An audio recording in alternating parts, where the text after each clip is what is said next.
Online classes of BBS International School. This is a revision video. In this video we are going to discuss about chapter Python. Okay, so let's get started with it. एक brief revise करेंगे हम लोग Python क्या है कैसे है। जैसे आपको बताया था, पाइथन एक पॉपुलर प्रोग्रामिंग लैंग्वेज है जिसको क्रिएट किया था गुडयू वैन रॉसम ने और इसको रिलीज़ किया गया था 1991 में। ये जो एक लैंग्वेज है, जैसे आपको बताया कि कंप्यूटर में कोई भी काम कराना है तो उसको आपको क्या करना पड़ेगा, इंस्ट्रक्शन देना पड़ेगा, और इंस्ट्रक्शंस देने के लिए हम लोग लैंग्वेज का यूज़ करते हैं। ठीक है, तो पाइथन भी एक ऐसी लैंग्वेज है जिसकी मदद से हम कंप्यूटर को इंस्ट्रक्शंस दे सकते हैं। इस लैंग्वेज को बनाया था गुडयू वैन रॉसम ने, उसको 1991 में रिलीज़ किया गया था। पाइथन की मदद से हम लोग पाइथन को क्यों यूज़ किया जाता है, वेब डेवलपमेंट अगर कोई काम है, सॉफ्टवेयर डेवलपमेंट का काम है, मैथमेटिक्स, सिस्टम स्क्रिप्टिंग, इन सारी चीज़ों में आपका पाइथन यूज़ किया जाता है। पाइथन करता क्या क्या है, पाइथन को यूज़ कर सकते हैं एक सर्वर पे वेब एप्लीकेशन बनाने के लिए। पाइथन को उसी के साथ सॉफ्टवेयर को वर्क फ्लो को क्रिएट करने के लिए पाइथन को हम कनेक्ट कर सकते हैं डेटाबेस सिस्टम के साथ, जिसकी मदद से हम फाइल को रीड कर सकते हैं और मॉडिफाई कर सकते हैं फाइल्स को जो हमारा डेटाबेस सिस्टम में रखा हुआ है। ठीक है, कुछ इंपॉर्टेंट टॉपिक्स देख लेते हैं। सबसे पहले जैसे आप सबको पता है, पाइथन को अगर आपको यूज़ करना है तो पाइथन को इंस्टॉल करना पड़ेगा। तो बहुत सी पीसीज़ में और मैक्स में पाइथन पहले से इंस्टॉल्ड होता है। ठीक है, तो अगर आपको ये पता करना है कि पाइथन आपके कंप्यूटर में इंस्टॉल्ड है कि नहीं है, तो सबसे पहले अपने स्टार्ट बार पे जाएंगे पाइथन के और रन करेंगे फॉलोइंग कमांड cmd.exe। ठीक है, अगर आप में पाइथन इंस्टॉल्ड है तो अच्छी है। इन केस पाइथन अगर आप में नहीं इंस्टॉल्ड है तो उसके लिए वेबसाइट दिख रही है https://www.python.org। इससे आप क्या कर सकते हो, पाइथन को अपने सिस्टम में इंस्टॉल कर सकते हो। ठीक है, फिर एक इम्पॉर्टेंट टॉपिक आता है इसमें पाइथन इंडेंटेशन का। ये बहुत इंपॉर्टेंट होता है। अदर लैंग्वेज में अदर लैंग्वेजेस में इसकी इतनी इंपॉर्टेंस नहीं है, पर पाइथन में इसकी काफ़ी इंपॉर्टेंस है। इंडेंटेशन का मतलब क्या होता है, सबसे पहले वो देखिए आप। इंडेंटेशन का मतलब होता है जो भी एक पेज की जो साइड होती है, जितना हम स्पेस छोड़ते हैं वो लिखने से। जैसे अगर आप यहाँ पे देखें तो ये आपको क्या दिख रहा है, ये स्पेस इतनी छूटी हुई है ना, इंडेंटेशन जहाँ से लिखना स्टार्ट हुआ है उसको पेज के एकदम एग्जैक्ट उसी से उसके बीच में जहाँ पेज स्टार्ट हो रहा है और जहाँ से आप टेक्स्ट लिखना स्टार्ट कर रहे हो उसके बीच में एक स्पेस है ना, इसी को हम लोग इंडेंटेशन बोलते हैं।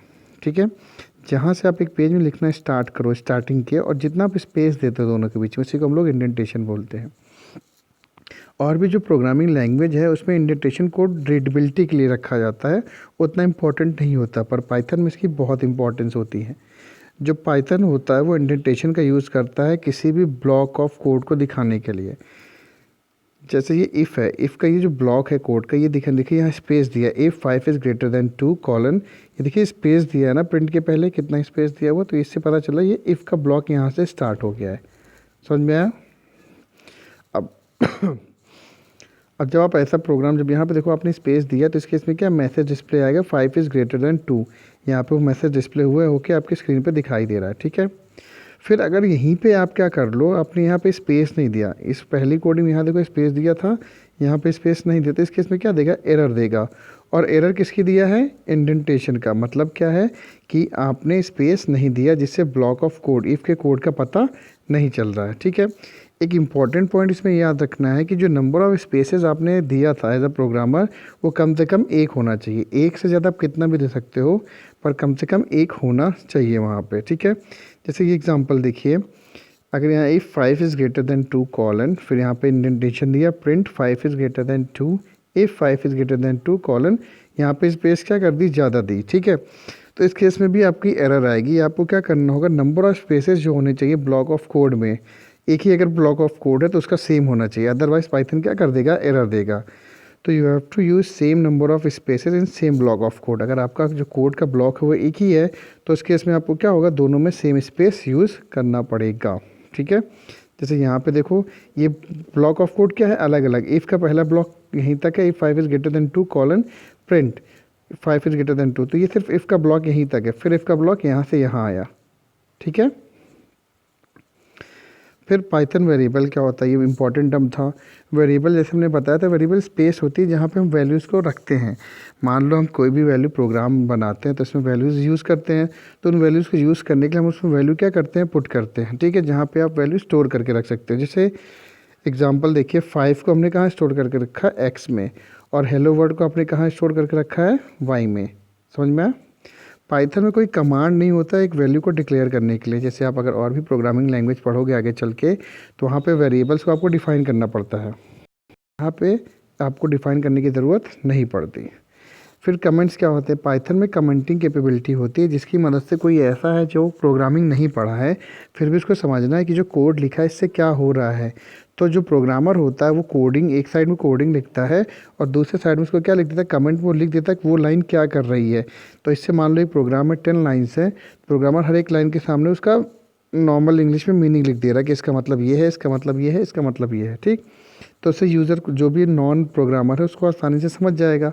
पर एक प्रॉब्लम आएगी जब वो कन्वर्ट, जो ट्रांसलेटर्स होते हैं जैसे कंपाइलर या इंटरप्रेटर चेक करेंगे, कोड में तो कोई प्रॉब्लम नहीं बताएंगे, बट उसके बाद आप नॉर्मल इंग्लिश लैंग्वेज में लिखे हो तो उस केस में वो क्या करेंगे, केस में वो प्रॉब्लम करेंगे, तो उसको वो इग्नोर कर दें। उसके लिए हम लोग क्या करते हैं, कमेंट का यूज़ करते हैं, ठीक है। कमेंट को हम लोग हैश साइन से डिनोट करते हैं, हैश साइन, ठीक। जैसे hash this is a comment, तो जो ट्रांसलेटर होगा ये पहली जो ग्रीन लाइन से लिखा है, ग्रीन कलर से, पहले उसको पूरे को क्या कर देगा, निगलेक्ट कर देगा, उसको यूज़ नहीं करेगा, ठीक है।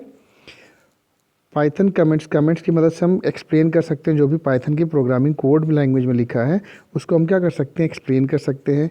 कमेंट उसको यूज़ करना चाहिए जिसकी मदद से कोड क्या होगा और रीडेबल बनेगा।